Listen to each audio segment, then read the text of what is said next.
Hello to my soul family. Hi to each one of you. I'm here to talk to you today about worry, but really kind of a particular kind of worry that we call catastrophizing. So right now during the pandemic, it's pretty easy for people to start catastrophizing. And I think that people who tend to catastrophize are going to be doing it. And people who haven't really been catastrophizers before may find it a time they're tempted to start.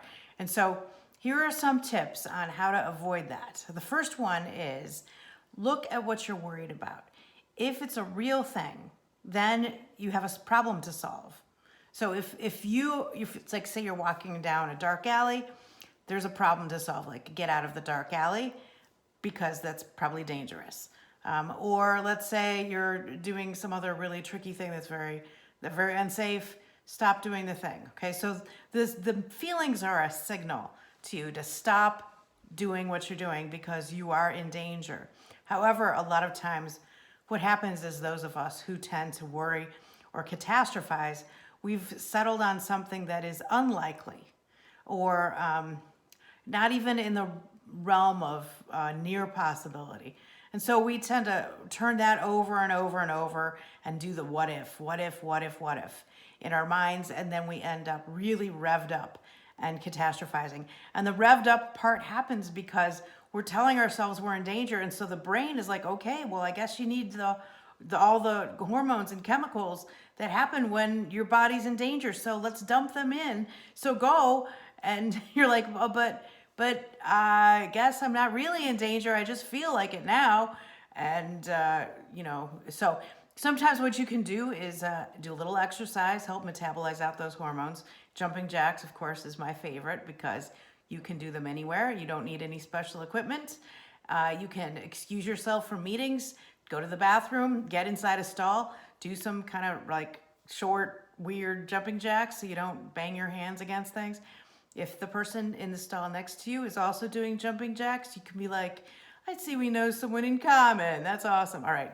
So think about how your body responds to hormones that you and chemicals that you have put there because you're starting to worry and sending those messages to your body that you're in danger when maybe you're not. So the first thing to do is think, am I actually in danger? And if so, there's a problem to be solved. And so the step, of course, is solve the problem. Let's say, like many of you probably feel, let's say that you're looking at this pandemic and you're looking at quarantine or you're looking at stay-home orders and you're thinking, oh my gosh, I am not prepared for this. Okay, so you're not prepared. That's just simply a problem that you need to solve. And so it seems like we're going to get out of this thing pretty quickly. It seems like there's still food in the stores. I can buy toilet paper now, which is, better than last week, right? So you can get the things you need, but what you might be noticing is what if. And so the message there is simply solve the problem.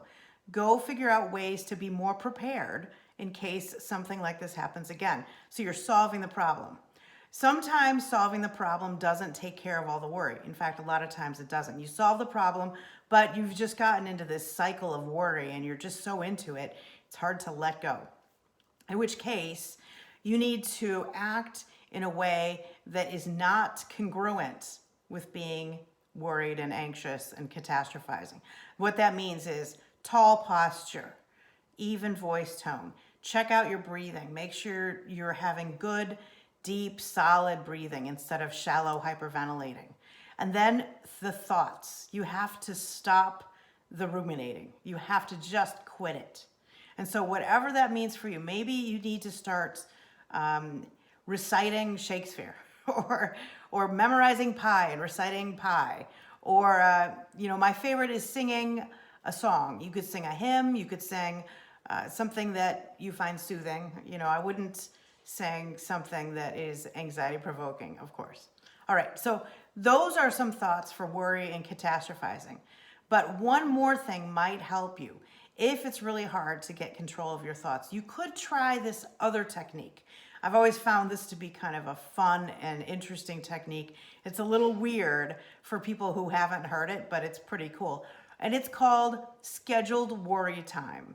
So what this means is you pick a time of day, say 15 minutes. Let's say the time you pick is between 3:30 and 3:45. Or, it could be any time. It could be in the morning between 10:15 and 10:30. I don't recommend it at night right before you go to bed. I don't recommend that. I would say do it maybe a couple hours before your dinner at the very latest. So you pick 15 minutes. You might want to pick 15 minutes twice a day, but I would recommend starting off with saying about once a day. If you really feel like you can't handle once a day, then maybe you do twice a day. So what you're doing here is you're scheduling 15 minutes to just worry. That's all you are allowed to do. You are supposed to worry the entire 15 minutes. No breaks.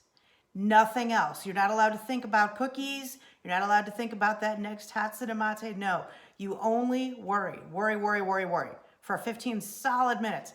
The rest of the day, you're not allowed to worry. So the rest of the day, you think, oh my gosh, I really want to catastrophize right now, but I'm going to catastrophize at 3:30. I have to save it till then. So you save all your worry until your worry time, and then you're only allowed to worry.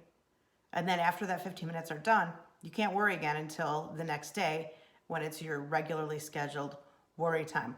This does seem to help some people. So those are some hot tips on worry and catastrophizing. I hope they help. I hope that you're doing okay. I hope you're fine. And I hope you're happy.